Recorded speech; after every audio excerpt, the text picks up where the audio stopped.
because it is so very topical.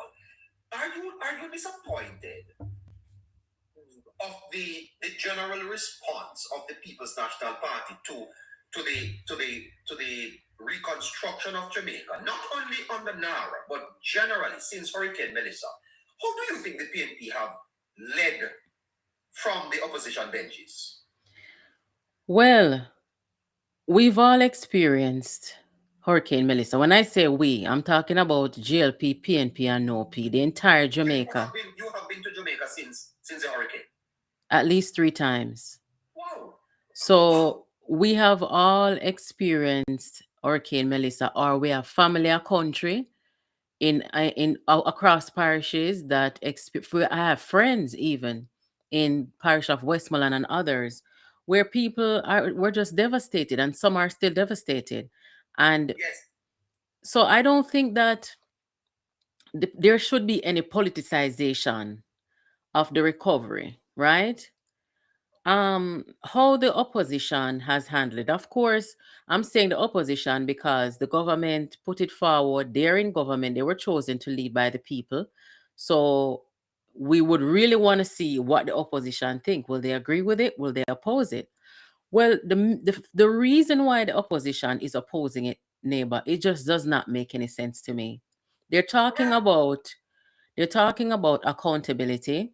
They're talking about checks and balances. They're talking about there are no guardrails, and that is not true. We have a Public Accounts Committee, we have the Auditor General.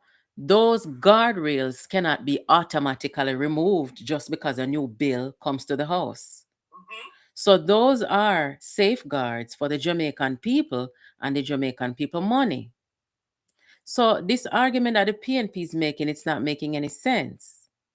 I mean, I was thinking ahead because from where I sit, they seem to obstruct everything, including what's good for the country. They have a history of doing that over the last 5 years. Mark Golding especially.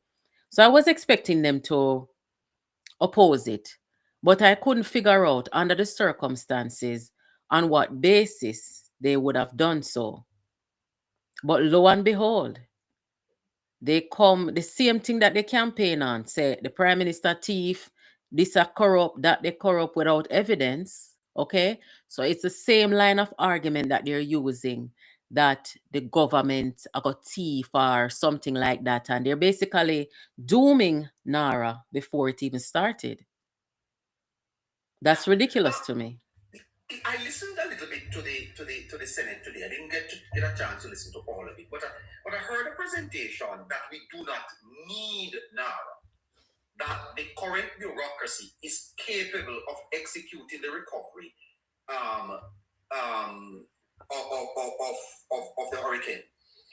That argument, Natalie, tells me that the PNP probably are not au fait. They're not reading exactly the bill, or they're not aware of how the magnitude of the reconstruction. How could they go to Parliament to say we don't need NARA? That line of argument seemed to come from a place of misinformation, because the prime minister and the government already explained that NARA is an emergency response to a natural disaster and a national disaster. Okay, so what NARA does is NARA expedite everything that we plan to do to reconstruct and to recover. And when we say reconstruct and recover, we're talking about infrastructure. We're talking about things like hospitals, schools, roads, which have all been impacted in the disaster areas. So you cannot respond to respond to the hurricane like you would respond to any other thing. The hurricane was a severe catastrophic disaster. So you have to have a response that matches, what we have in the aftermath of Melissa. So I don't think they understand that what the government is trying to do is to deal with the aftermath of the hurricane at a faster pace. The people, them in a for them constituencies, them not have time for wait for bureaucracy and all the things that would delay the recovery. They don't have time. They don't have the luxury of time. They don't have the luxury of going to parliament and voting against their own interests. And this is one of the things that I've been talking about the last couple of days. Yes. Do you think, neighbor, although you're the one asking the questions here, but do you think that the people that they're representing would be happy to hear that their representatives and their MPs went to parliament and voted against their interest, which is the development or redevelopment or reconstruction of their communities? I don't think the people would be happy about that. I don't And think. as a matter of fact, I am hearing that the constituents are asking questions. How could you have gone to parliament and voted no? How could you have voted no against reconstruction? But you know, Natalie, and I'm going to deal with this maybe next week or sometime because Jamaica is suffering from a high level of under education, and within that you have what is called civic illiteracy. A lot of people are taking their cues from the MPs and they just feels that if them MPs up there so and know everything, and therefore whatever the MPs say, so we go. We'll work with anything them say. And I think that they feed off the ignorance of people. And that's why they get away with it over and over again. Yes, that's true. And I want to also ask your audience a question. Do we ever, as Jamaicans, as voters, do we ever ask our leaders and our representatives, how did you vote on that bill when you went to parliament? Uh-huh. That's important. It's very important to know how your representative is voting when they go to parliament. It's important to know what bills are before the house and all these things. So, yes, there is a great deal of illiteracy where government structure and all these things are concerned. And it is the job of these representatives to educate their people, although it should be done in our schools as well. But what about those who now have no school to go back to? They need to know what is going on. And that's why I think it's important that the people in Jamaica who say them are activists or whatever title they want to hold, them need to make the people them know, those in the disaster area, let them know that there was a bill before the house, and no matter who the member of parliament is, walk with a list of all their names and see how they voted and hand it out to the people them. If that's what you got to do to educate the people, then that's what you got to do. Get all the names. There's a record. There should be a record in the Yes. parliament with how every 63 member of parliament vote. Who they was there, who no vote, who never show up, who vote yes, who vote no, and bring it to the people and show them how they voted. Simple as that. Yeah. Natalie, you have the benefit of living in another country. Yes. Where there's vastly more resources than Jamaica and probably more culturally aware, exposed people. How do you think that the Jamaican government have responded to the crisis so far? You mean the hurricane? Yes. Okay, so the government of Jamaica, in their capacity, they responded, in my opinion, very efficiently, right? And I don't think that they waited until the last minute or did have them hand up in the ear looking for a rescue. I don't think that was their position. And you can see that, neighbor, in the preparation, the economic disaster preparedness, yes, by the former finance minister, who, by the way, will be awarded in Atlanta, Georgia next weekend on May 16th. And he will be awarded by an organization, an education fund organization that is having a ball, and they've recognized and they've acknowledged what he has done. But we're not the only ones who recognize Dr. Nigel Clark for what he did, right? You have people like the IMF, people like World Bank, and all those financial gurus who saw what he did and, the whole catastrophic bond and everything like that. So, that, in my opinion, was a preparation way in advance for something like a Melissa, But when we get to the immediate response after the hurricane, I think the government did well. I think they deployed the Jamaica Defense Force. I think they had the airport open in what, 2 days after the Yes. hurricane? So you had, people and things coming into the country. And of course, you saw how the world rallied with Jamaica. You saw people from these big financial institutions who came to Jamaica just to observe. And even they commented to say that Jamaica did a fantastic job. We couldn't do any better than we did, neighbor. Okay, fantastic. Natalie, the Prime Minister of Jamaica said that when he was opposition leader, Mm-hmm. he gave instruction to his people to support certain bills in Parliament. Is it not true that the no vote reflects the position of the leader of the People's National Party?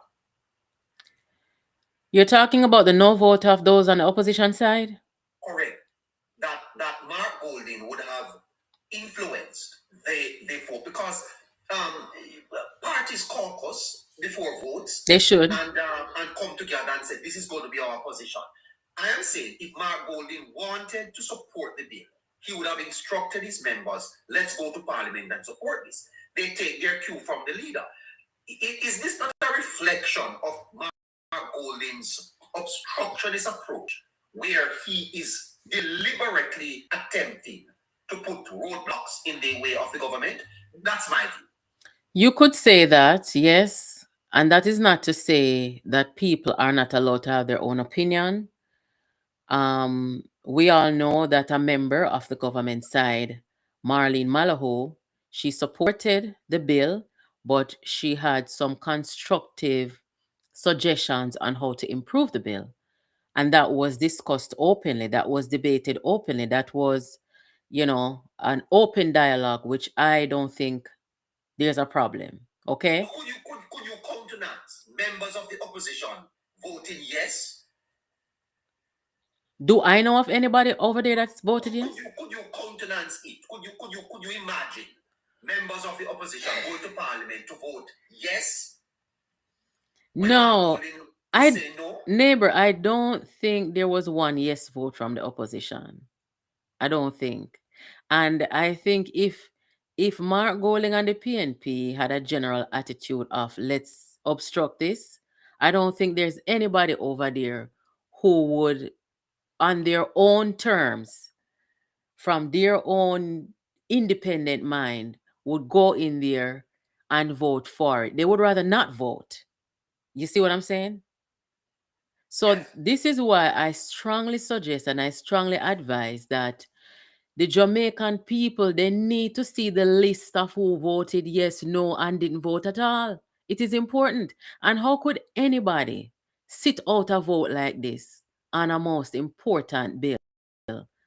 Nobody should have been absent. I don't care which side they're on. Unless you're sick or you're hospitalized, but nobody should have not voted. Right. Now, how do you think this is going to play, Natalie, in the politics going forward? Do you think that the credibility of the PNP is strengthened by their lack of support for reconstruction? Or do you think that the people of Jamaica will eventually punish them for it? It all goes back to whether the people are educated. If the people don't know about the bill or who voted how, then you won't have an educated electorate.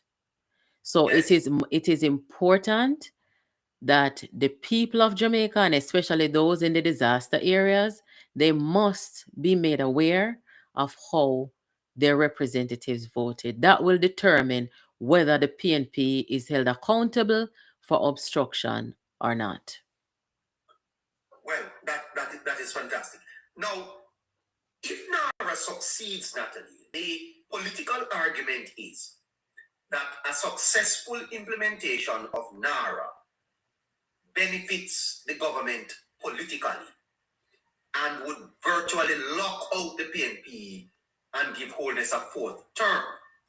Now, I was speaking with someone today, and I will tell you that there is what is called the misery index, and the misery index rises in a country through inflation. When there is a downturn in the economy, people's disposable income get tight. They tend to blame governments. The rising cost of oil and all of that is having an impact on the shelves. Naira becomes even more potent in this environment as a stimulator of economic activities, creating jobs. It has the ability of, kind of resetting the economy. And therefore, a successful Naira, no doubt, will give the government great props. You can imagine going around in year 3, cutting ribbons, opening roads, and all of that. Do you think, Natalie, that the politics of this moment is what has guided the PNP of obstruction? So the government getting a fourth term, in my opinion, is not going to be just dependent on the success of Nara, Uh-huh. because there are other things that need to be fixed in Jamaica. There's also the issue of growth. Yes, we can say that, okay, we were, hit by the hurricane and things like that. But you see, over the next 4.5 years, 4 years, or whenever the next election is, the government has to succeed with NARA, number one, and they have to make some progress where they left off the last general election. That's what I think. I think where growth and productivity are concerned, there needs to be some more improvement there. The government must keep crime down and continue to trend down. I think there needs to be some improvement, or more improvement, I should say, in healthcare, because I know that the health minister has been working to, improve the healthcare system, but we need to see more improvement and development there. So they have their hands full. I mean, if we didn't have the hurricane, Yes. it would be a different trajectory, and it would be a different plan, of course. But the government has a pretty decent burden if they want to form the next government, and it's achievable. It is. So, But finally, on this, Natalie, what is the legacy you think that Golden is going to leave? As I doubt whether Golden will become prime minister, and so he's likely to retire as leader of opposition if he's not beaten in a race. What has Golden's contribution as opposition leader be? What is it? What will Golden be remembered for? When you look on Golden, what comes to your mind? What contribution has he made to Jamaica? it depends on who's looking at him, neighbor. If you or I are looking at Golding, we are a little more knowledgeable about the depths of the politics and about Golding's time and stuff like that. But your average Jamaican who not really pay too much attention. Them only know say Andrew Holness are the Prime Minister and Golding are the leader of the opposition and PNP leader. Those people, them just have a look at Mark Golding as a man who was just there in the PNP, and Jamaica never chose him because him not really have that spark. Jamaican politicians, they usually, whether they're opposition or government, them usually have one little spark about them, which is unmistaken. You understand? And he lacks that. I don't think we've ever seen that in the history of our politics.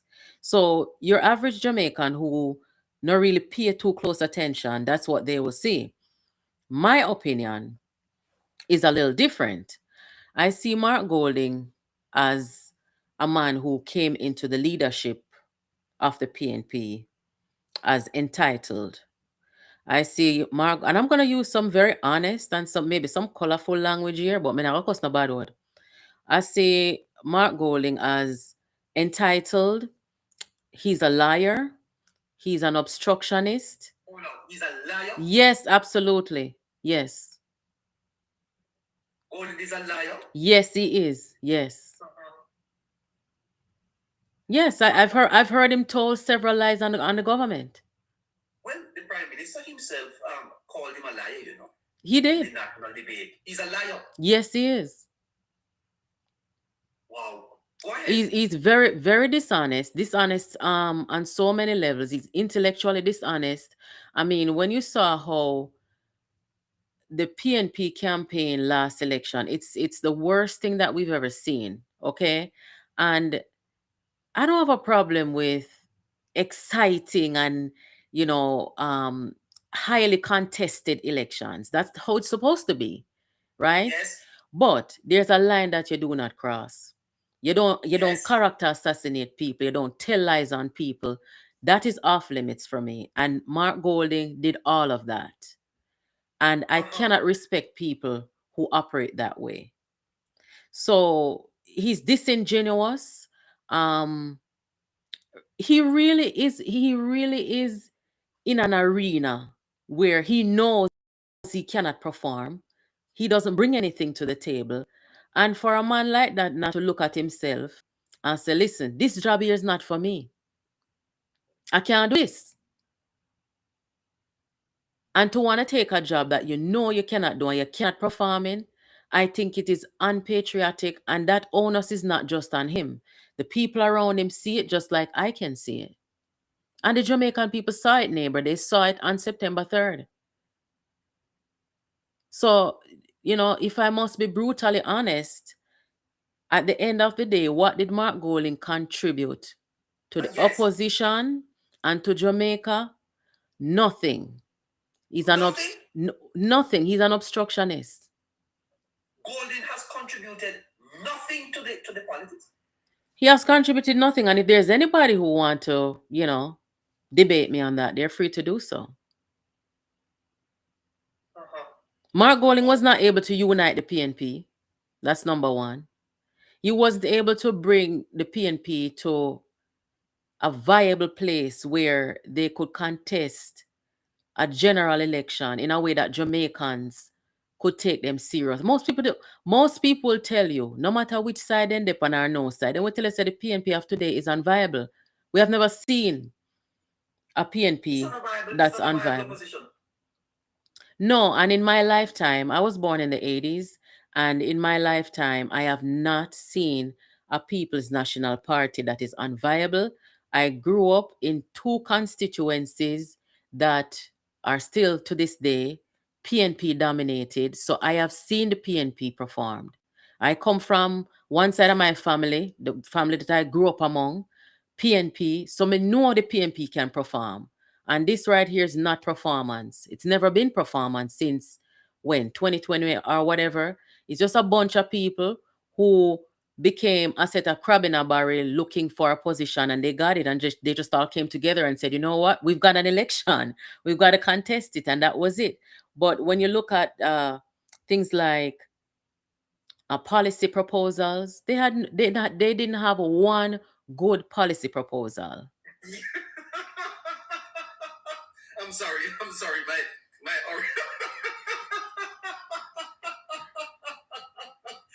orange copy is giving my listeners a problem. The Oh, guy wow. Okay. yeah, go ahead, Natalie.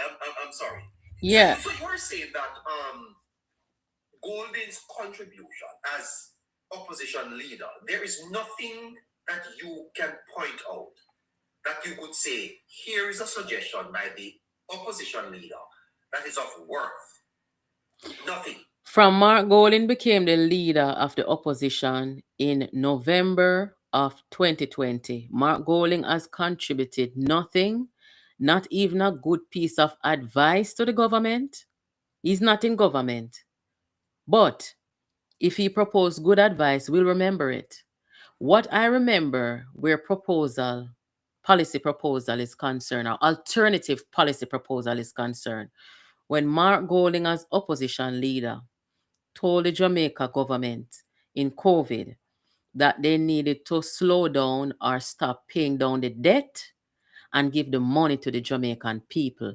I have never heard anything in my life coming from a leader so reckless, Yes. so irresponsible, And a person like that should not be given an entire country to manage. Yes, and after Melissa, he said they should get 50 million each.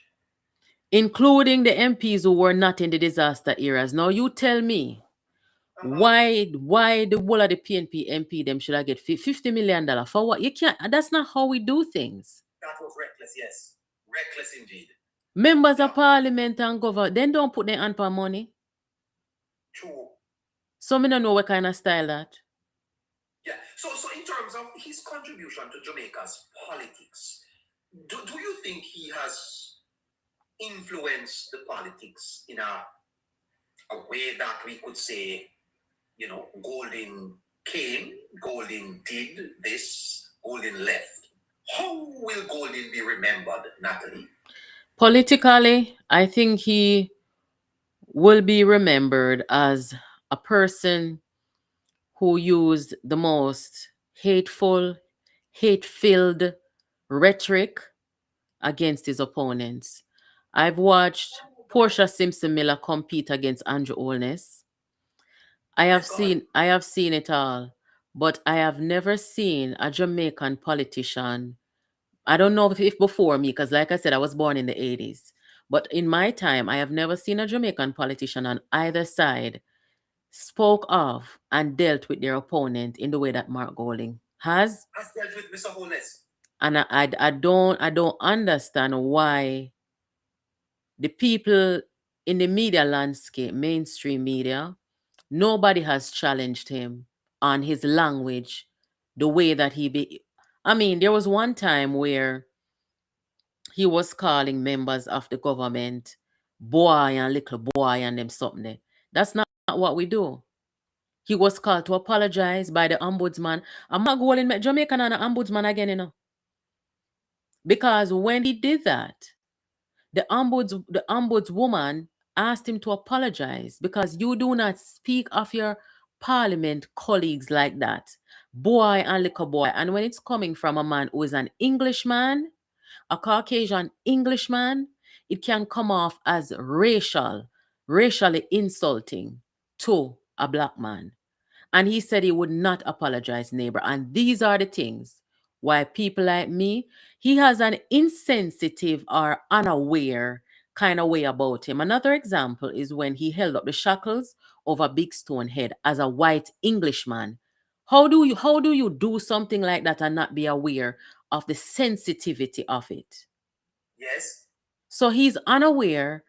He either has no respect for history, slavery, Jamaica's history with the British. You got to be aware of these Or things. colonial past. Mm-hmm. Or colonial past, yes. So if you're not aware, if you don't have no respect for the history, if you don't respect black people and them things, that you will go out there go do stuff like that and smile about it. We don't smile about it because we We know don't. our history. So that to me is a person, and thank God during the last election we had a psychiatrist in the Senate, Dr. Longmore, who put up the picture in the Senate of Mark Golding holding the shackles of a big stone head and told Jamaica, this is abnormal. This is abnormal behavior. So this was never a joke to me at any point in time. And that's what he will be remembered for. These are the things, yes. In other words, the legacy of Golding is not going to be a pleasant one at all, eh? Not just that, but the lasting effect on the opposition party. I don't know if they can recover from it.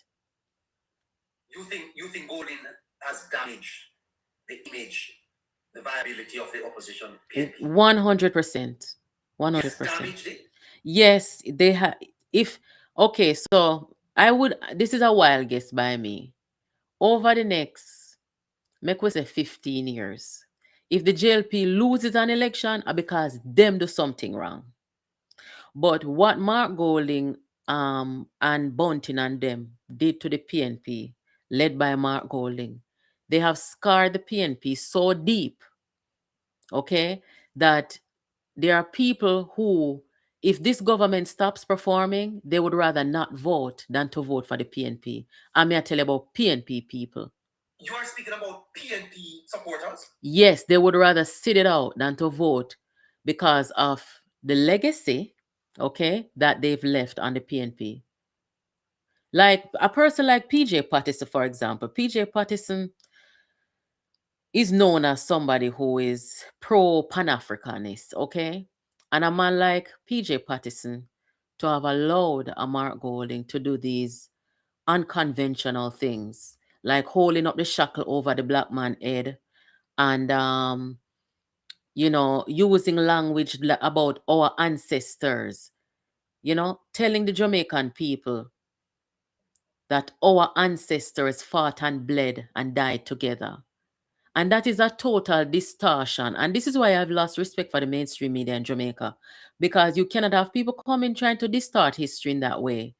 And you do not check them. Because we have kids listening, we have teenagers listening. You cannot distort history.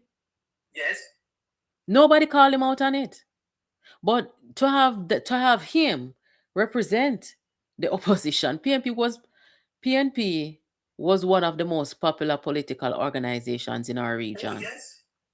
And to see the PNP come down to this, I mean, it's very sad. It's disappointing to say the least. And like I said, in my opinion, neighbor, I think the legacy of a Mark Golding, it scars the PNP so deep that I don't know if they can recover from it. But we'll see. Time will tell. Okay. So the philosophical, ideological underpinnings of the People's National Party, and those persons who study politics in Jamaica will know that the PNP did have strong identity with the Jamaican people. There was a time in Jamaica when you never thought the PNP could lose an election. It Absolutely. was almost PNP country. Yeah. Whether that was true or not, they had a very strong grip on many institutions, but Jamaican people naturally flowed to them. And you are saying that now is no more, and the PNP is a shadow of itself, and you are placing that at the feet of the current leader, Mark Golding. Yes, neighbor, over time, the PNP was very good at using language that gave the Jamaican people a sense that they were for the most poor, the most disenfranchised, the most, outcasted people in the society. When you look at the PNP during that time, yes, it's true. The people who you call ghetto people and people who just want a break in life, they would gravitate to the PNP, right? Yes. But things and times change. The PNP, they don't have a message anymore. They don't have a message. They don't have a message at all. They don't have a message for the time that we're living in. They don't motivate. I mean, when you look at some of the people who left the PNP, it's for those reasons. There's no message. Uh-huh. You got to Listen to have a this message. for me, Natalie, please. Senator Fitzhenley says the opposition believes that the fact it has 28 members in the House of Representatives means it and not the House Speaker is in charge of the proceedings in Parliament.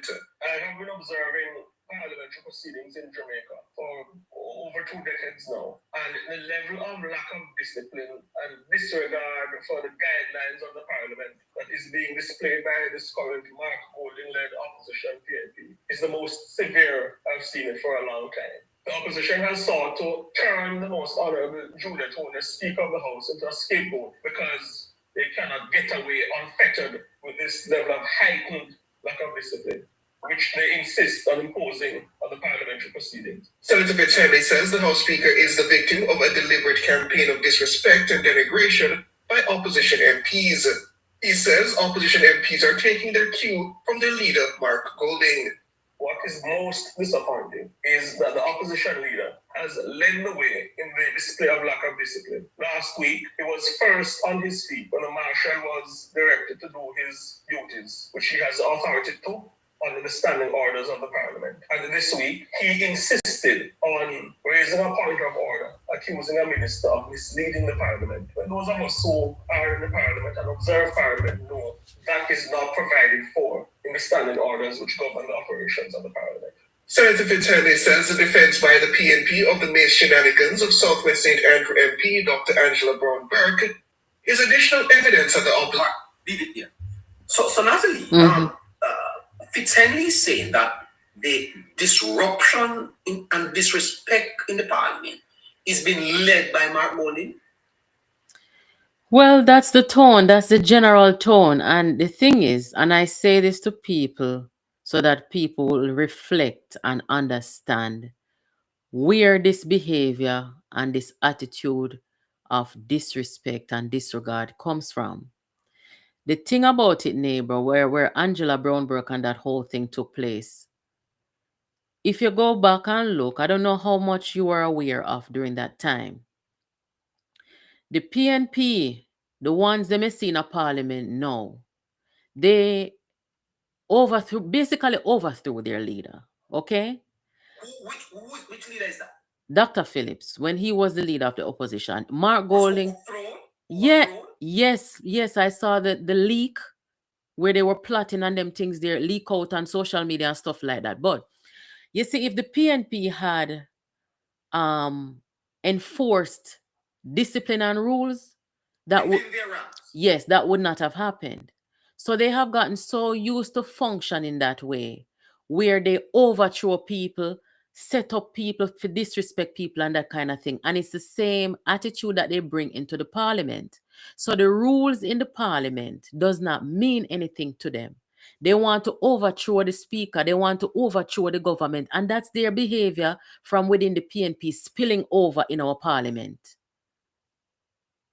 My God. So that is it. They say that they want an independent speaker. That means the government, as it normally has been over time, the government appoints a speaker, whether PNP or JLP. So when them say no, they want independent speaker, what they must say, the government shouldn't appoint a speaker of the house. You see? You must get somebody from outside. Yes, and then the rules now, where the rules are concerned, when the thing happened in the parliament last week, Tuesday, or week before last Tuesday, on Wednesday, Angela Brownberg told the Gleaner that the speaker acted in accordance with the rules. Those were her words. So how do you come back to the parliament and vilify the speaker again when the speaker was lenient with you? Because if I were the speaker, Angela Brownberg, I personally would have asked for her to sit out maybe a month or 6 months, I don't know, until you learn how to behave like an adult. Okay, so for the speaker to be lenient on her, just kicking her out of one session, and she come back now, change her mouth, saying, okay, you acted within and in accordance with the rules, but me come back and vilify you and tell the people them say, yeah, disrespect me in here, yeah, talk down to me. It's not that the speaker is disrespecting them. They don't understand that Juliet Holness does not govern the parliament. The rules govern the parliament. Yes. So if they disagree with anything that she does, what they need to do is come to parliament with their standing order. Is a blue book a thing? Maybe one of your people can tell you in the chat, I want blue book. Then can walk within them pocket and say, listen, what you just said is against what's in here. They don't do that. They're only attacking the woman. That does not make any sense. So it's a behavioral thing where they were able to get away with people not enforcing rules, and they were able to overthrow their leader and mash up their party and all the wickedness them. So that them wanted doing at the parliament, and it cannot work. Whether Juliet is there or not, there is a book of rules that the speaker and parliament must be guided by. It's always been that way. Okay? So absolutely, that's it. Absolutely. Now let's move on to the Cuban doctors. Natalie, I'm stretching you. Not stretch, but I'm pushing you a little to on the politics. Too much. It's so interesting talking to you. Now, in March 2026, the long-standing medical cooperation agreement between Jamaica and Cuba was brought to an end, and under that agreement, hundreds of Cuban doctors worked in Jamaica's public health system for decades. About 278 Cubans doctors were affected. But more than 40 doctors, as a matter of fact, 42 confirmed, chose to remain in Jamaica. These doctors are now being offered direct individual contracts instead of working through the Cuban government system. Natalie, how do you think this is playing right now in the health sector? Well, first of all, to have 40 doctors remain is a good thing because when you had 200 and odd, between doctors, nurses, specialists, technicians, it's going to leave a void that you must fill. So to have 40 doctors basically break ranks with their country in Cuba and decided to stay in Jamaica with a new contract, with the option of residency, and with direct payment of their salary.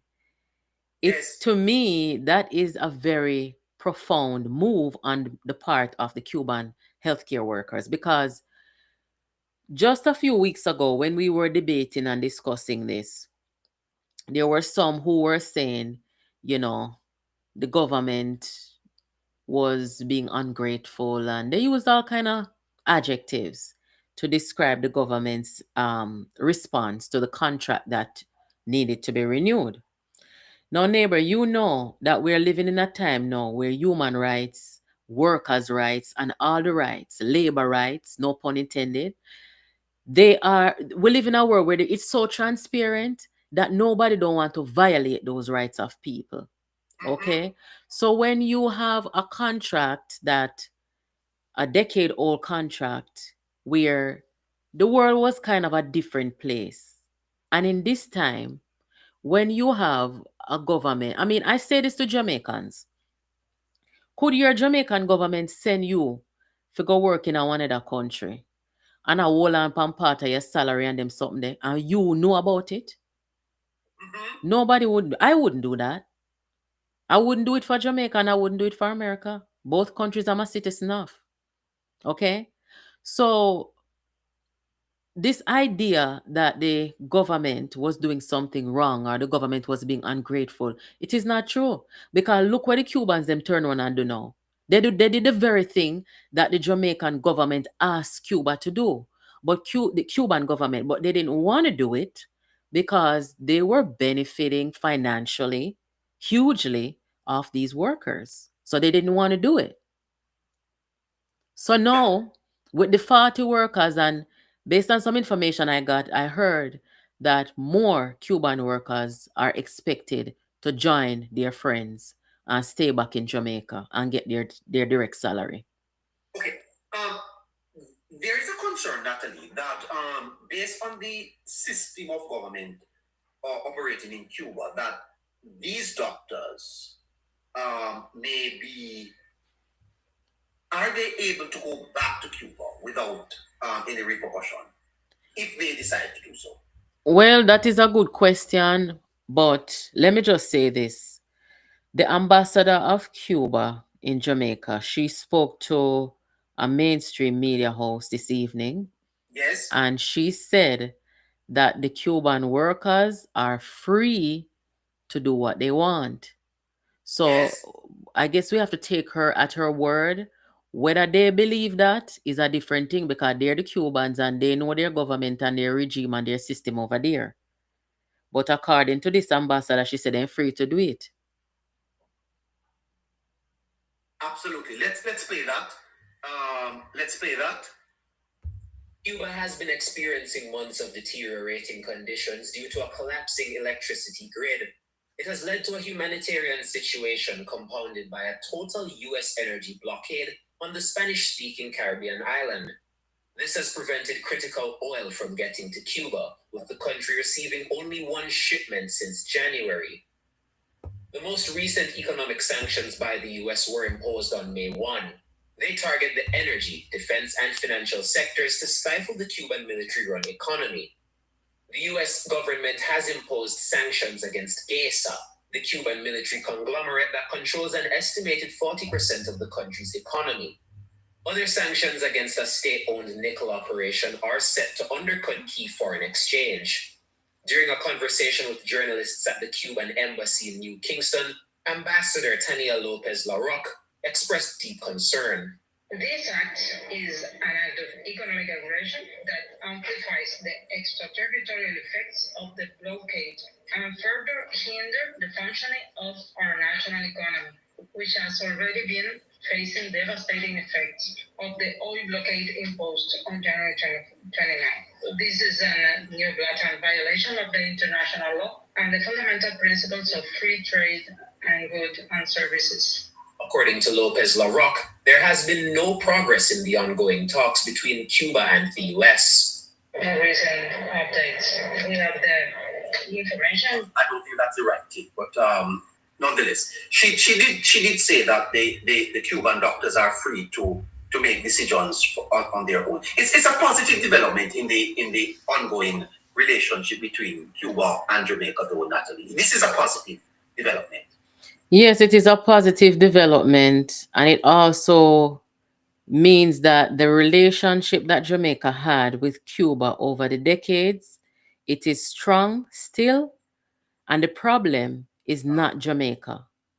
The narrative before these doctors made their decision, the narrative was that Jamaica was doing something wrong or Jamaica was being pressured by the United States, right? Remember, Jamaica is not the only country who looked over the agreement or arrangement that they previously had, right? I mean, I don't know of any other country in the world that has a medical workforce that they would send to other countries and the government is collecting part of their salary. If you know another country, tell me, but I don't know any other country that basically neighbor. The Cuban workers, they want their sovereignty. They want their freedom. And that it come down to. And Yes. I am Yeah. all for it. I think it's a good thing. I think Jamaica is a good place, okay? I mean, they had the option to go back and they decided to stay. They decided to stay, continue serving Jamaica, the people of Jamaica. And I think it's a beautiful thing. Fantastic. Natalie, the government appears to be moving from state to state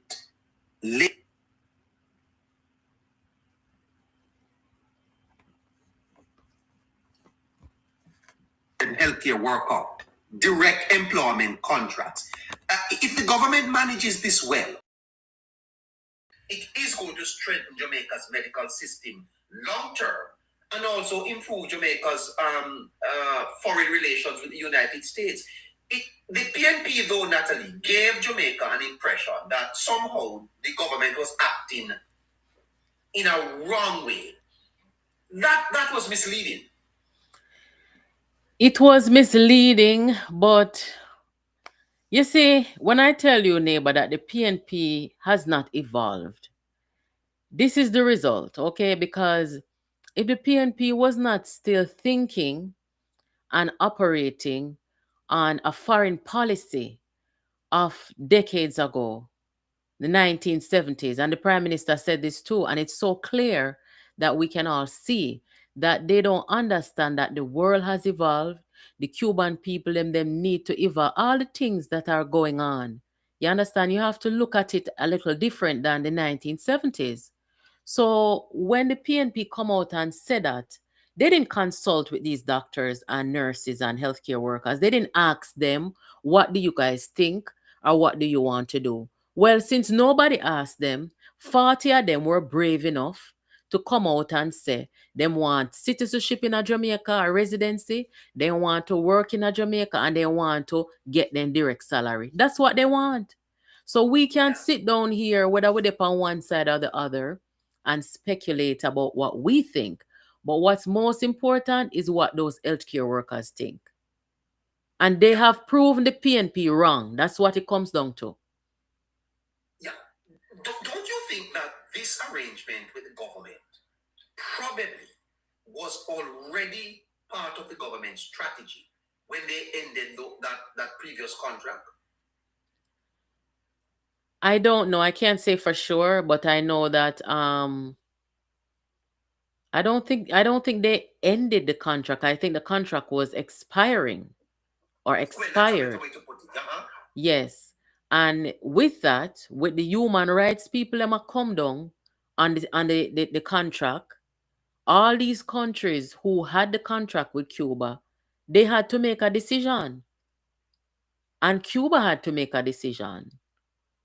Is it okay for these people to stay and get them salary and stuff like that? The Cuban government said no. One country, I think it was St. Vincent or one of those Caribbean islands, who said to the Cuban government that they wanted to pay the people directly. You know what their response was? To pull out the healthcare workers. Yes. That means that they don't want them to get the pay directly. And that's what it's about. Follow the money. You understand? Yes. So it is better, Natalie, for the government to hire doctors directly.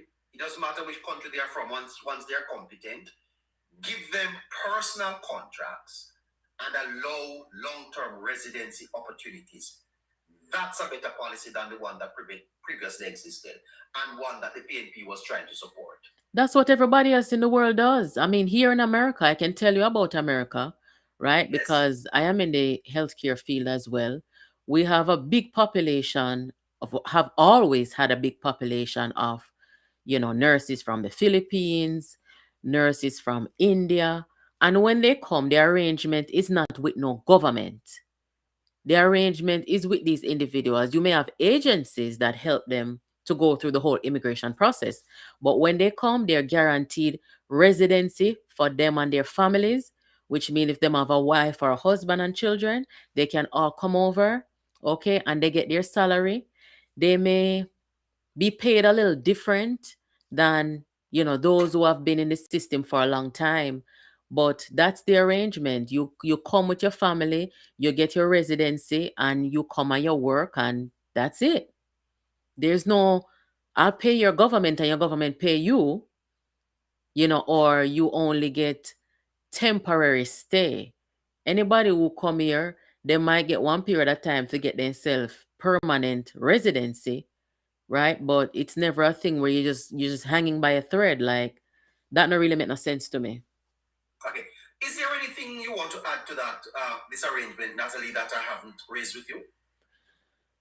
Well, this is an opportunity for Jamaicans to look again at the foreign policy of the government versus that of the opposition. The government was right. Why I say the government was right is that what these healthcare workers in Cuba really wanted was to have their sovereignty. They want to have their freedom. They want to be able to work a normal job like normal people and get their salary directly. That's all they wanted, right? Some may not have the courage to do what the 42 of them did so far. Whatever, it doesn't matter. But what those guys did pretty much tells us that what the government was offering is what these folks wanted. Fantastic. Natalie, it's 25 minutes to 9 o'clock. I'm going to open the lines to my callers, Sure. my listeners, if they want to talk with you. Listeners, Natalie is going to be staying a little bit longer with us. You want to talk with her? Please. Let's hear from you. Do you have a question for Natalie? Do you want to raise something with her?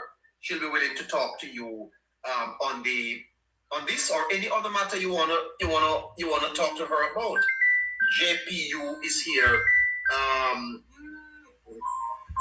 Natalie is here. No, I can't take any calls online, guys. You have to WhatsApp me on the line that I've given you out. That line is not connected to on here. Okay, so I can't take that. Who is first up? You.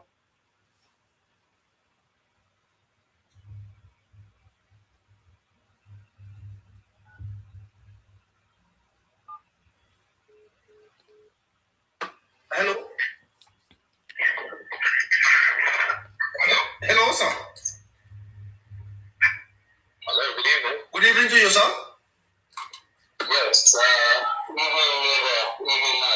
Hi. Well, I really like this combination, you know? You like the what? I like the combination of both of you. You and JPU, you know?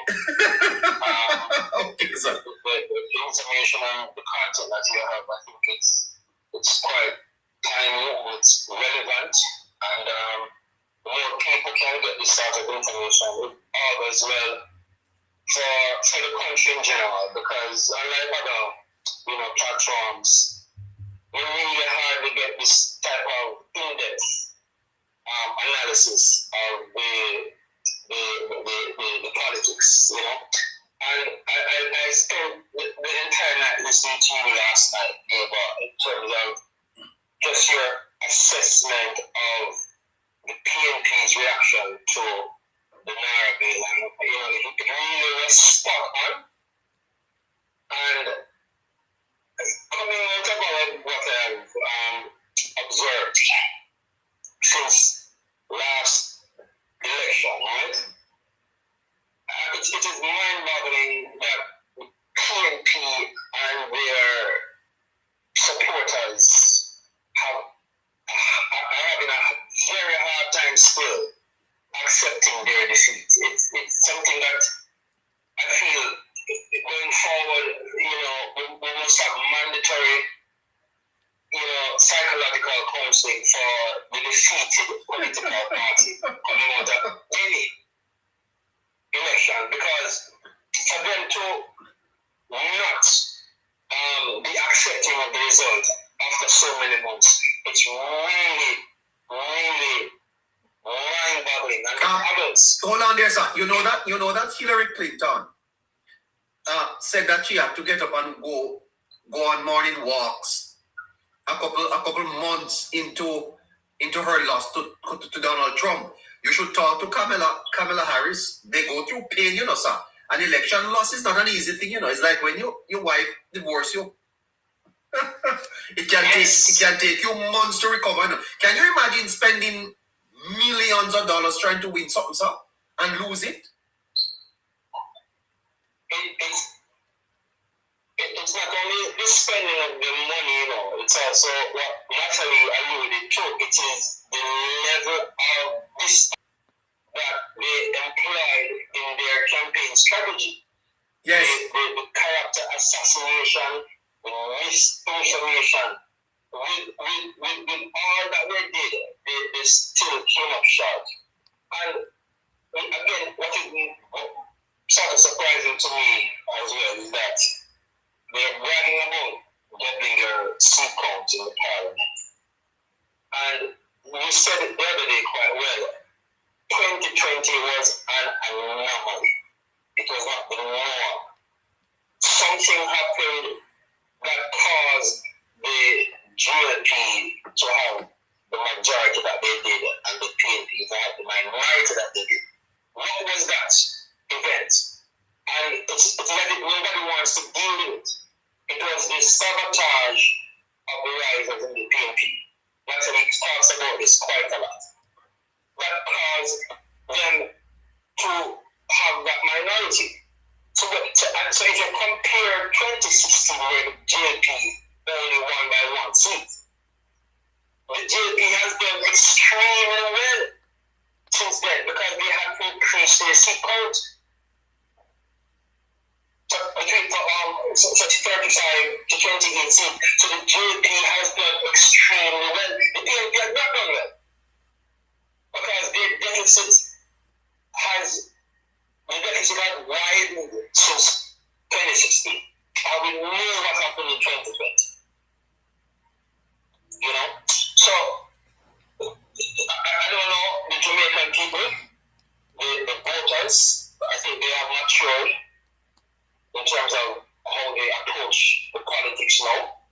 The ship, I believe, has sailed. The PNP are performing or behaving like they're in the 90s or a bygone era, and they are appealing to that mindset. So that's my contribution, and I really just want to say keep up the good work. Both of you, I really wasn't expecting this combination, but it's really a nice combination. Well, sir, I like her a lot. I wish she would come here more often. Okay. Well, thank you for the invitation. I just want to say something. Thank you, caller, for your contribution. But you see, when we talked earlier, neighbor, about the winning streak that the PNP had for so long, you see that winning streak?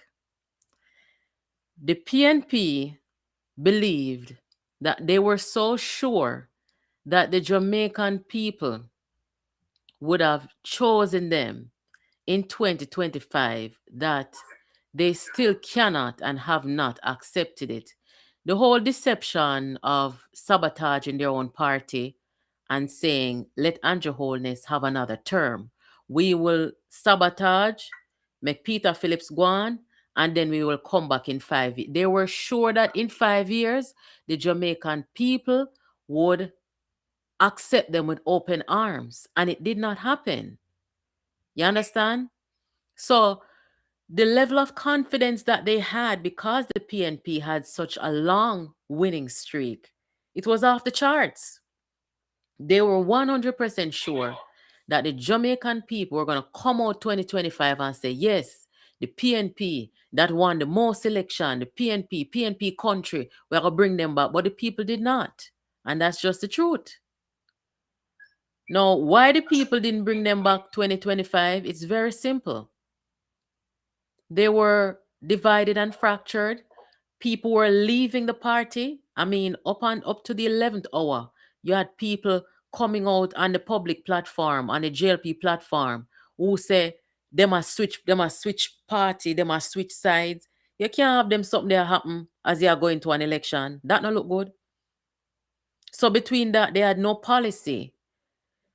Not one. I mean, if somebody can name me one good policy that the PNP proposed, I would be open to listen, but I was paying full attention and I cannot remember one good policy that made sense.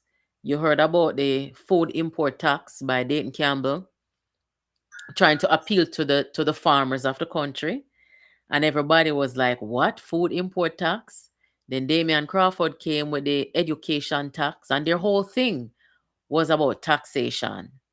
And people just were saying to themselves, the PNP not have nothing. Them come with the whole rent to own business, and people didn't believe in that either. So that versus a government campaigning on achievements, crime going down, no new taxes for nine paying on. And they had a manifesto as well. So this PNP, they were not ready, they were not viable, and that's what it comes down to. So it will be a different kind of thing going into the next election because this government, they can't perform the way that they did last time. They have to perform different. They have to perform better, right? And also, we had 39% voter turnout last time. So we need to get people participating again. Yes. Yeah. So Natalie, you put the nail right on the head again, because I'm looking at Peter Bunting over the past few sessions whenever you see him, and to me, it seems as if reality is finally setting in for him. That what he did and what his anticipations were of getting the power is slowly slipping away from him, and will not happen of him becoming Prime Minister of the country, because that's what he wanted. And for me, that's one of the reasons why they have not yet accepted the seat of last election. Knowing quite likely that they will lose the next election if this government continues to perform and improve on their performance. yeah. Forward. It seems to me like the reality is setting in for him that he will not be Prime Minister of Jamaica, which I think is what he most wanted.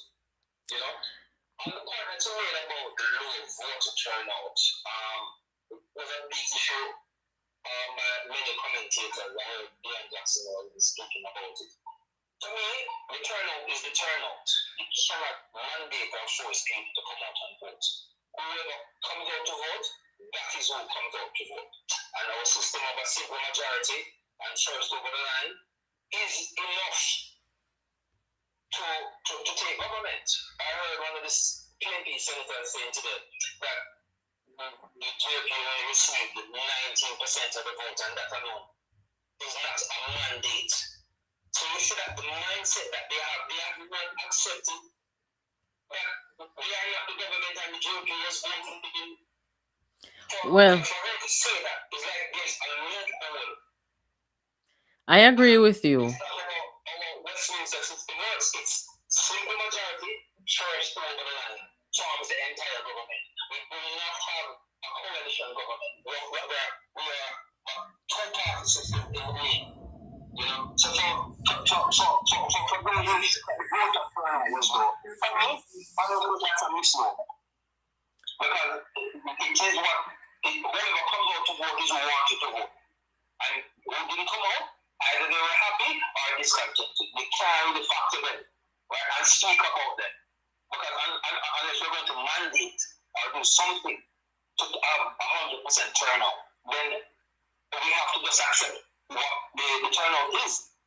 They have a saying that goes, Jamaica people them no they no vote in government, they vote out government.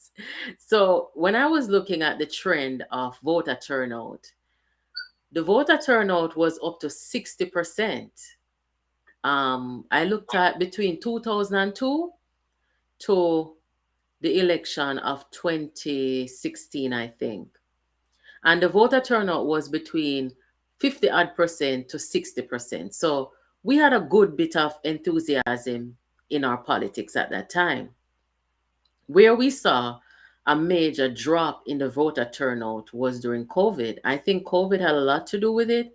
And also, the PNP was divided, and you cannot bring a divided party to an electorate. Nobody's going to put a divided party in government.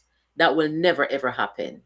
So between the COVID-19 and the situation that the PNP was in, I think that is why you saw such low turnout at 37%.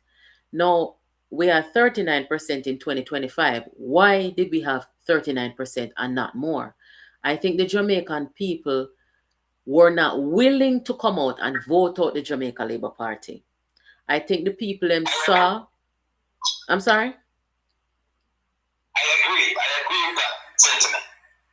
Yeah, Jamaican people, they saw that the PNP was not viable and the JLP would have their base excited and coming out. So, when Jamaican people want to vote out a government, they will come out and vote you out. Okay? But they had no reason to vote out the JLP. PNP was no more viable than they are today. So it just is that. My take is this, especially as it relates to the current Prime Minister, Andrew Holness. Only JLP can vote him out. As long as he continues to perform and do, he will change, and the party will remain in power for the foreseeable future. Until they mess around like what Bruce did. Because as we vote out Bruce, as we vote him in, and because of that Douglas incident, we voted him out. Because he messed up. Right? We will do the same thing with whoever is Prime Minister or leader of the JPU government. And as it stands now, because there perhaps will come a time when there will be a need for a change from this government. That time is definitely not now. And if they continue to perform and build up the country, the PNP. What would determine that time though, sir? You said that there will come a time when there will be a need to change, but what determines that need to change? For instance, the incumbents, they start slack. Corruption is rife. Things are getting out of hand. Where the people, especially those who kept them in or voted them in, and they start to have a certain apathy towards them, then they will not come out to vote. Because keeping away your vote is like obviously voting for the other side. Yeah. That is where a need will come in. If the present incumbent starts to slack off and stop performing, or something, a major crisis arises of corruption or something else, then those who, their supporters, will just not support. Because for me, there's a fundamental difference between the supporters of the PNP and the JP. Especially those who are, not of the diehard element. The JP supporters will not, to a degree, support slaps, whereas you might find the PNP, they are more likely and willing to accept, certain levels of corruption, certain levels of criminality, and so that's what I mean when I say there may perhaps come a time, but again, I'm going to preface it with this: if the government continues to focus on building out the country, continue to, reduce the crime element, which is for me the most important element in any society, peace and safety, because that is how everything is going to flourish. Because you will know that when there's no peace, it takes away so much from productivity, from investor confidence, from just everything else. What's the sense if you have money in your pockets, you have an education, and you're not feeling a sense of peace and security? You don't want to go somewhere else and live that can provide you that. And what the Prime Minister is doing, I think, is very critical with this expenditure and, the police commissioners, their efforts in first of all, cutting the hardcore criminal element, right?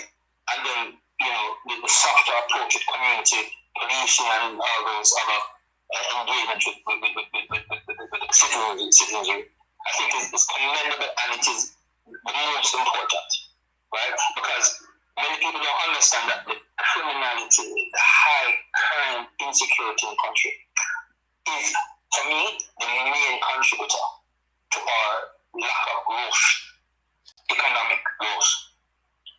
So once we start to get that right, people start investing more locally and internationally, then we will build out to be more seamless or effortless, and that's what we want, that's what I hope the Prime Minister and the JPU will focus on. And if it is that somewhere down in the distant future, the PNP should form up again, one would hope that they would continue on that same trend, and not because of political party tribalism, remove some of what has been happening in the country. One have to thank you, sir. Have to run. All right, take care. Thanks for listening. Take care. Natalie, Yes. She has another 5 minutes with us. Honeybee, you want to talk to Natalie? Hello, good night, Nats. Hi. Good night, neighbor. Good night. For me, I've been listening to Natalie for a long time. What are you saying? Natalie's just been here for 2 years. It's a long time. From she started, she know I come on her show. I talked to her quite a few times while she was on TikTok. The situation is with Jamaicans, as I said, education for me is always the key when it comes to people not being intelligent enough and understand what is necessary to push the country forward. And as I said, I have relatives that live overseas that still have their home here. And especially for my sister that lives in Florida, she said she will be coming back as long as the country continue the way it's going, because she said one of the most profound statements for her from the Prime Minister is when he said, meet the judge or your maker, you choose. She said that was good enough for her because she see that crime is trending now And that is important for her as a return resident to when the crime is getting under control. So for me, the people, we have a situation where people are uneducated, and I think in some case that's deliberate. And I'll tell you why. Right now, it is easy for you to, if you have never finished high school, it's easy for you to go back and get your high school education. Some people are not interested to do that. So, as I always said, it's not an excuse. Ignorance is not an excuse for you to continue to vote for someone that is not viable. And I agree with Natalie. I think the leader of the opposition is one of the most disrespectful person I've ever seen. I think he's a lie, and he's what my grandmother would call dry eye liar. He's looking at you, and he's looking at the Jamaican people, and he's speaking directly, and he's lying, and he will tell the lie as if it's the truth and God-given truth. And that's disturbing for me. And I think for me, he has no respect for his opponent, which is the Prime Minister. And I don't care who you are. Respect is something that I think is very important. And that's where, for me, is a turn-off where the leader of the opposition is concerned. And because I've seen the Prime Minister went up against Portia Simpson Miller, and they have been respectful to each other. Mm-hmm. He went up against Peter Phillips, and they have respect for each other. So why it has to be this type of animosity when it comes to him and the Prime Minister? Is because he believes that the Prime Minister is beneath him. That's my opinion, why he behaves that way. And that's my few words, giving someone else a chance. All right, Honey B, thank you so much. Okay, thank you. All right, so Natalie, it's been nice hanging out with you on this glorious Friday. Yes. Trust that your weekend will be fantastic. Are you on tonight on YouTube? I'm on right now. I'm going to talk to my people for a little while longer. And I thank you for having me, and thank your audience here for tolerating me. No, man, you are to combat Natalie. I think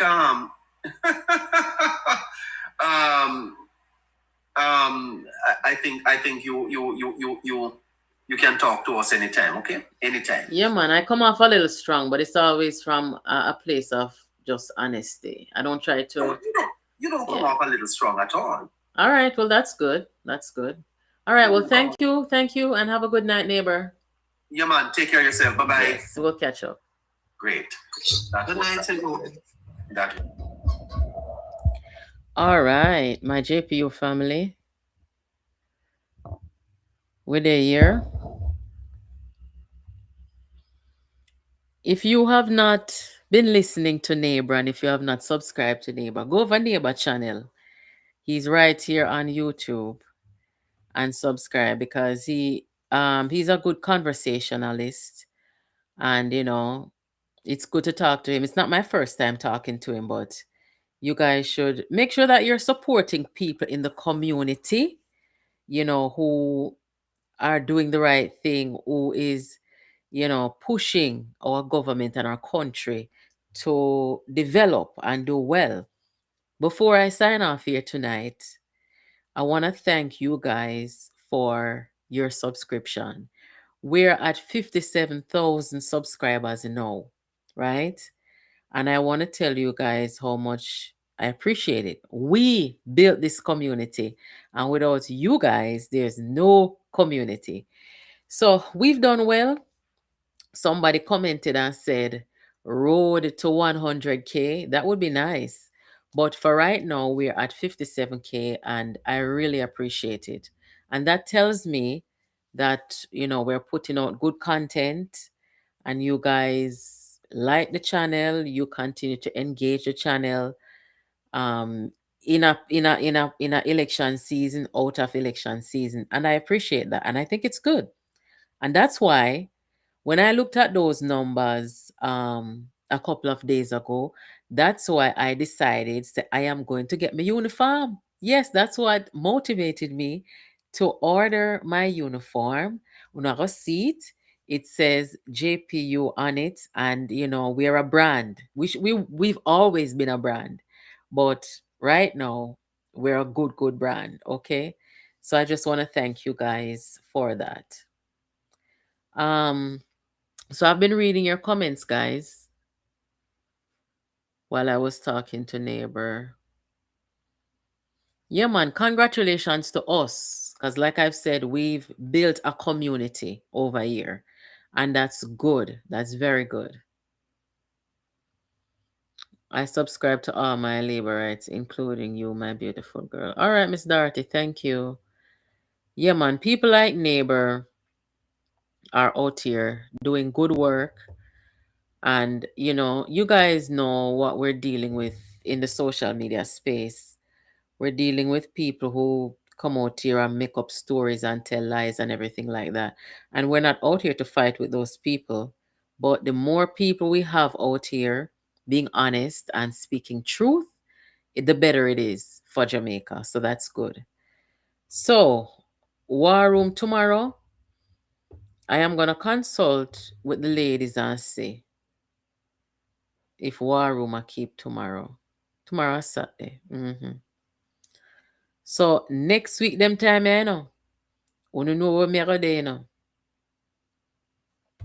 Next week them time here, we are going to be at the prestigious, at the ball, at the Marriott Marquis, and one is going to get to see Dr. Clark, former finance minister, and the deputy director of the IMF. One is going to get to see Dr. Clark get awarded for his participation in Jamaica's economic disaster preparedness. It's going to be great. So I hope you all are having a good night. Yeah. And for those of you who don't know, Nara passed in the Senate this evening. So we have to just watch and see. Did anybody doubt that Nara would not pass though? Or that doubted that Nara would pass? I know it would. But like I need to go back and rewind and look at what I missed. Because I heard neighbor saying that you have people in there in the Senate who would have said Jamaica no need Nara. Like really? Jamaica no need Nara. Jamaica no need an emergency response to the most catastrophic disaster that we've seen in our lifetime. Jamaica no need Nara. So you can see the mindset of the people them. So we'll see. But you guys heard everything that I said there. One of the most important points raised was whether the success of NARA would cement the fourth term for the government. In my opinion, the success of NARA alone will not. Okay, we had issues before the hurricane. So NARA is something that we must succeed at, but also those issues that existed before the hurricane, like the issue of productivity, like the issue of the pace of growth, economic growth in our country. We have the wages, the minimum wages. Um, those are things that we want to see or that Jamaicans are expecting to see improve. We're looking to have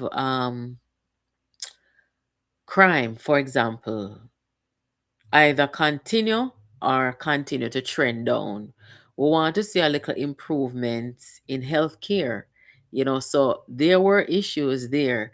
So nobody feel like say, if we are look for a fourth term, it gonna be easy. No, because the government came in and not even a year good. they had, well, the government win the election when September 3rd, and by October 28th, Hurricane Melissa. So it's a lot. It's not gonna be easy. So make we see how it go. But now that Nara is passed,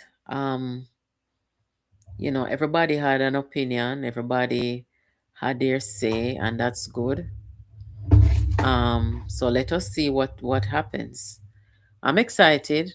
I can't wait to see what happens. So guys, is there anything you want to say to me before I log off here tonight?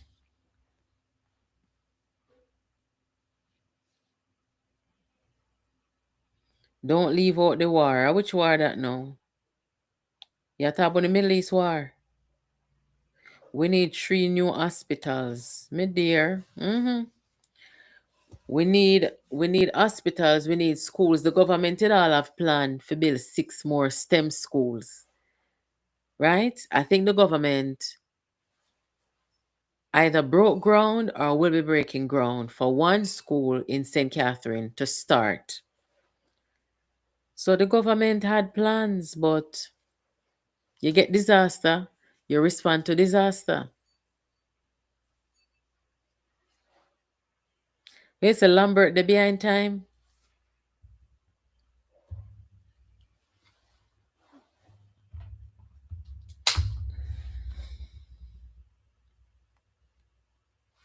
Police just unalive 3 in shootout in Mandeville. Okay. Well, look you know. I don't know if you realize it, but the parish of Manchester, you know still like say the crime won't go up again in Manchester. You know see it.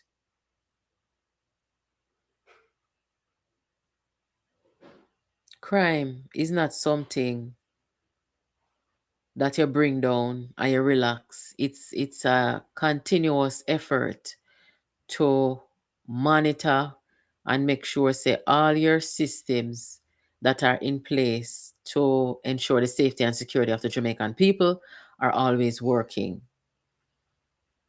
So we made some progress, but in a some little pockets of Jamaica, you see like some people want to start up back some things. Manchester has come a long way with crime. Manchester come a long way. Jesus have mercy. The saddest thing was when me see all the crime it get out of control in a Manchester. Good Manchester. Right? And luckily for us, we had competent people who came in and tried to, fix the situation, but we see what's going on. Yeah, Kukudu. Oh God. Me no know which part Jamaica go find one of that Kukudu, Oh sad. Yes, lifestyle. Anywhere bunting goes, crime follows. Yes. I think in a film constituency, the double homicide took place where where the boy them going at the man house, take out him pitney and him grand pitney, and unalive the man and his wife.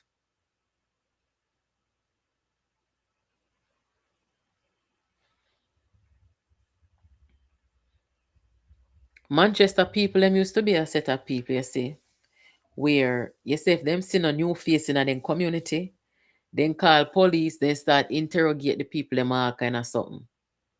And that is what Jamaican people need to start doing again. Anytime when you see the new face people them are coming, they wanted. They want it from somewhere else. So we call police on them and make police come check them out. Most of these communities in these rural areas, nobody not just get up from somewhere and come move there in adulthood. It doesn't work that way. Most of who are there, they've been there generation after generation. Everybody know each other family and them sitting there.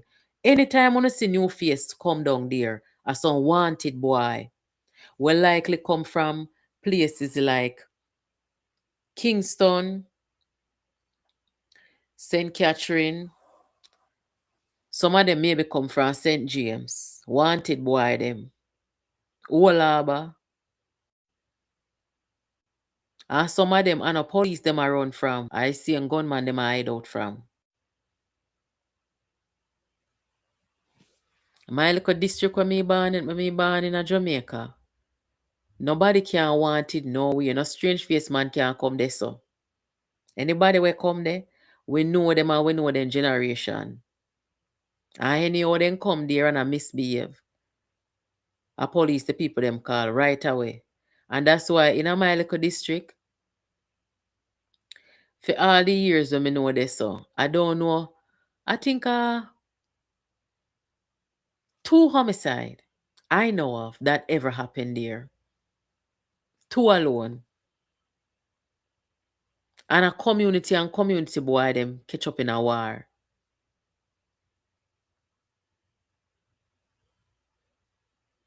Community boy them. New generation of boy them. They don't know if to hold no meds. They don't know if to walk out each other. But for all the years, over 40 years, me no know of no homicide we go on. So that goes to show no. So guys, like I said about tomorrow, and I think it's important that War Room keep tomorrow, because next week Saturday I'm not gonna be here. So there's gonna be no War Room next week Saturday, right? I'm thinking about carrying a little gift. Wanna give me some gift ideas? Give me some gift ideas in the chat. What kind of gift you think I can carry for Nigel? I'm gonna carry one gift for Nigel, and show him our appreciation from JPU. Carry one little nice gift, go give him and say, I don't even know if I call him now. I would have said minister, but he's not our finance minister anymore, right? So what am I supposed to call him? What we call it? IMF, what am I? Deputy Director of IMF. What's his title now? Or we can just, say Dr. Clark, from my JPU family to you, on behalf of us Jamaicans, we want to thank you for your hard work and your brilliance in making sure that Jamaica was prepared economically for a serious disaster. Want to think about that? That is a nice. Bring a nice watch. Okay, that's a good idea. That's a good idea. I think the organization is gonna give him the Global Impact Award. That's what it's called, Global Impact. So me on a Global Impact Award for give me love. So better just yes. A nice watch would be nice. But I think him deserves something. So my tripod came today in the mail from Amazon. So when me done now, me go set up my phone on it and make sure say everything copacetic. We go down at the event and stream live, and it's gonna be wonderful. And enough people either gonna hurt them, Enough people are gonna bad mind. Because I see some people out here, guys. The moment they see say yeah do something nice or something good, or the moment them feel threatened, because them love attention. And me I talk about the local low life in the chat. The local low life will love attention, but me in a cussing mood tonight. So me not going to cuss she tonight. She don't get cuss out the other night. So me not going to bother with she tonight, right? Because she soon crash out, I was 21, she forgot to take her medication. But me I tell you say, yeah, some people where they only want to see other people start doing well. And once other people start doing well, they get jealous. They start losing their minds. Right? So we don't know. We need some pies. We need to set some pies over here. Yeah, come in when my follow we up find over here every night boat. Then I don't forget do. Lord of mercy. So guys, let me ask you a question now about our friend here, neighbor. Me and neighbor we just take tea. You know them kind of people there? Me I forgot ask neighbor if him a Virgo. Cause some me and the Virgo them take tea, you know. Uno think say me and neighbor for try for do one collab maybe once a week or so. What do you think about that? Me not really use a TikTok platform that much, but I would definitely do it because I see that when I was over there, neighbor had his views up and the audience, they seemed very interested and they love the fact that we were together on the platform. So one thing, I love the idea. All right. Oh, somebody had a good idea about Dr. Clark. Where say personalize a Stanley Cup for him and a self-care basket. Okay, that's not bad. Neighbor has a great program. Just it said there's a stranger in the house. But FIFA call man of God. Let me see if I can reach man of God in the night. Yeah.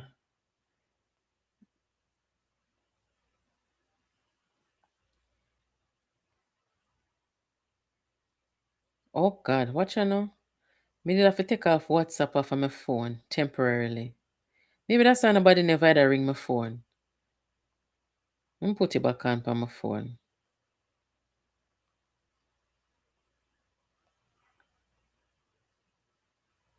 Mm-hmm. Neighbor is on YouTube now. Yes, yes. All right, yes. All right, so I'll make the suggestion. Yes.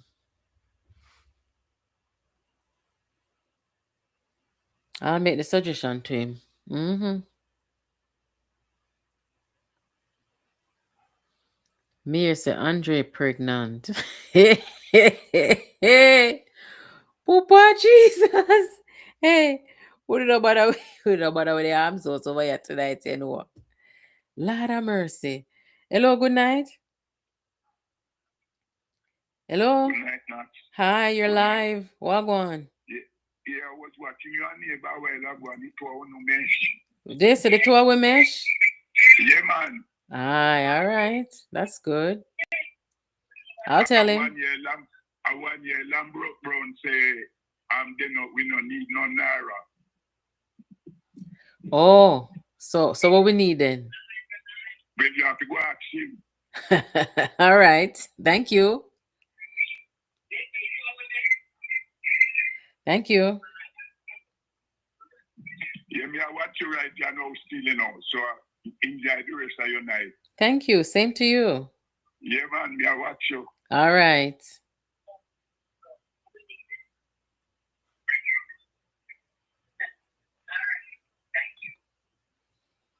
Yes, one of our subscribers said me and neighbor mesh. That not bad. Let me see me can find. Man of God, call me. Cause some people name I don't see a veneer. Sure.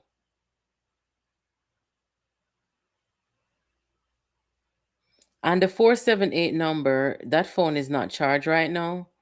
So call me upon the 561 number.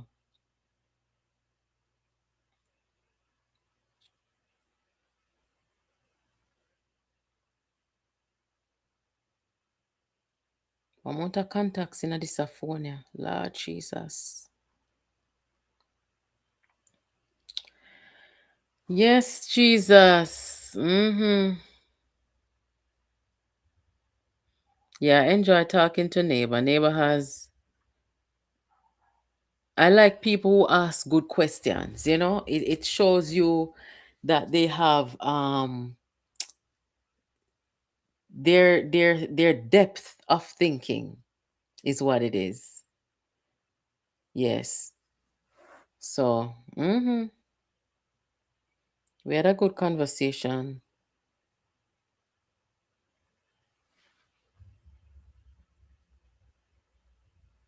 Please send me a JPU t-shirt. What if chat pest called your phone? Who name so?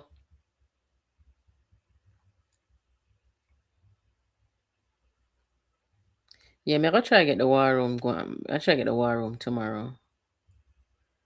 Yes, I like the entire crew over by neighbor. Like minds think alike, protecting J.A., Scratchy, Caroline, and Joshua. Okay.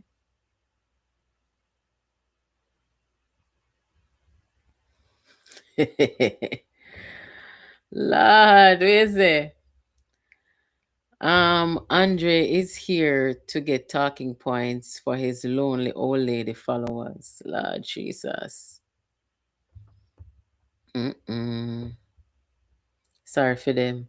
You know, said you said the lady who work up at Bellevue, where do they comedy skit them? You know, me like a lady there because she gave out some good information the other day. She was doing this skit, and I didn't know that this was a thing. She was like, Bellevue, pick up people, but you have community clinics where people with mental problems can go and seek community help, you know, because one lady pretend like she was bringing in a relative to Bellevue. So when she reached a Bellevue now, and she has said to the director, "We not pick up people, we couldn't pick up my brother." And the lady has said, "No, we don't pick up people, but you can go visit your community clinic and them can treat him there." Right? So the boy when at the chat over here, I look attention. In a community clinic when can go seek mental help. And that in need, cause me not understand why somebody like that would have come over here for subscribe. Eh? You know, only come over here, come peep. You go all the way for subscribe. If you come over here, come fast with people. Makes no sense. But I guess there's something good going on over here. There has to be something good. And everybody me follow, I listen to If what you're doing and saying does not nourish my brain and my mind, I have no use for you. Good night, moderators. That's a good idea, Henry. That's a good idea.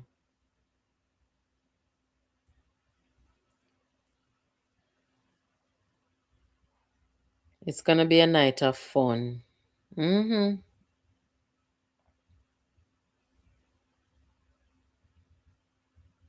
Miss Buchanan is doing a good job. Yeah. She really she really is.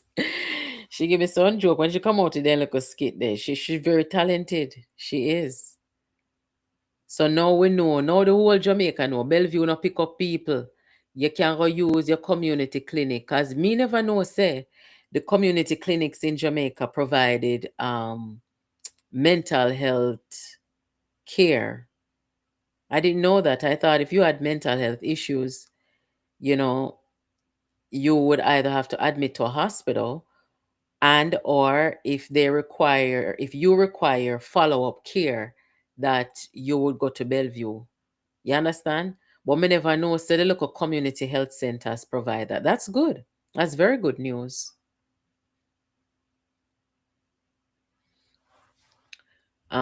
Somebody said good night, good night. Wendolyn, good night. Wendolyn says he want to draw you out, but no reply. Me nah can't bother feeling an argument. Mad people, yeah. Waste of energy, waste of time. Mm-hmm. So, did you guys actually watch the Senate? Did y'all watch the Senate, guys? Me afraid for go back and watch it. Only thing me did want to know is Nara pass, but me afraid for go back. Cause me nah have the tolerance and the patience. As you get older in life, So sitting where you used to have tolerance and patience for. Me can't manage not even one sentence out. Neighbor remind me of 411. Are true? Yes, it's true. Neighbor and 411, they have this innocence about them. You know those kind of people, like they're so innocent, like you can't imagine them cussing a bad word, cussing out somebody, getting upset. It's true.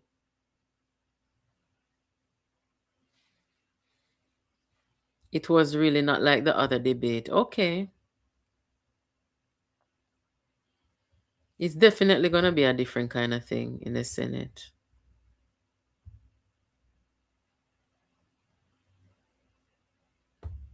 Yes, Kevin, me hear about it. And I forgot to put up the video too, where the people in the shelter down at Petersfield are being influenced to behave a certain way. And you hear the minister of local government come out, come talk. And me hear him say, some kind of workman, them not get paid, and the parish council is supposed to pay it, all kind of something. But look here, I've always said, the member of parliament, them down there, some of them, the people, them not see them, And then can't go back to the people and go tell them, say them vote against Nara. Then can't tell them. But the final thing I'm going to say here tonight, I only can pass on this message to the government party, right? I just want to ask, what is the purpose of the youth arm of these political parties? What is really the purpose? We already see, you understand, say, the opposition youth arm, them not make no sense, them not do nothing, okay, and whatever. But the JLP now, youth arm, where we have uno party in a government, uno just elected a new president for G2K, and you also have Young Jamaica, right? Now, we are in a time where this most important bill came before the House. And in my opinion, I think it would be a good thing for the youth arm to mobilize and try to educate the people about NARA, and also to tell the people how the voting go. This is called public education. So I want to know now, if the government party, if them not task them youth arm to participate and to do things. I want to know. I don't understand it.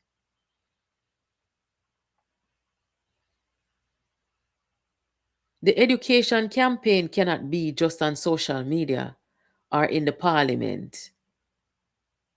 You got to face the people. You got to talk to the people. You have to have presence with the people. So maybe that's for another conversation, but I really need to know, what is the purpose, what is the duty of the youth arm of these political organizations? How do they participate in national issues? Do they only participate during election time or election season?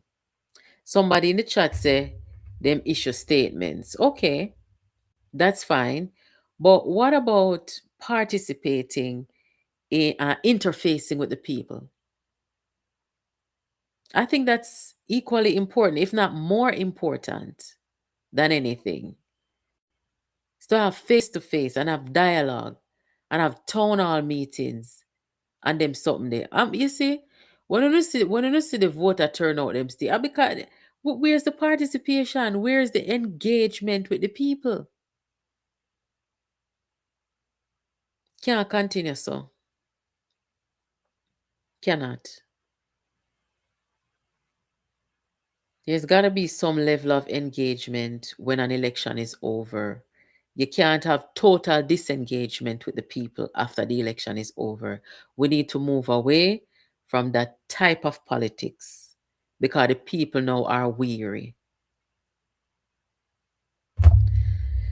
Oh, you were over neighbor listening. Yes, I try to be fair, I try to be fair and I try to be nice. Try to be gentle about my view of Mark Golding, but I couldn't put it no nicer. You understand? Then teach me to talk straight and talk how it go, and that's what I did. Um, I'm so sorry. I mean, even if we don't agree as Jamaicans, I don't like to speak ill of leaders. I don't think I was raised like that. Okay? I was raised to respect authority, respect leaders and stuff like that. But what the PNP offered the Jamaican people, say a leader, it's an insult to the Jamaican people.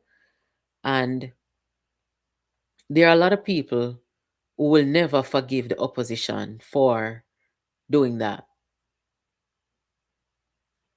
Never. And that's why I said I don't know if they can recover from it.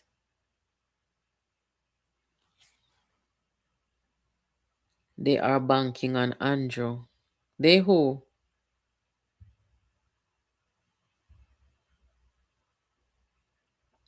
The JLP is sleeping when they should be communicating. Me dear, me no know how political parties can have a youth arm.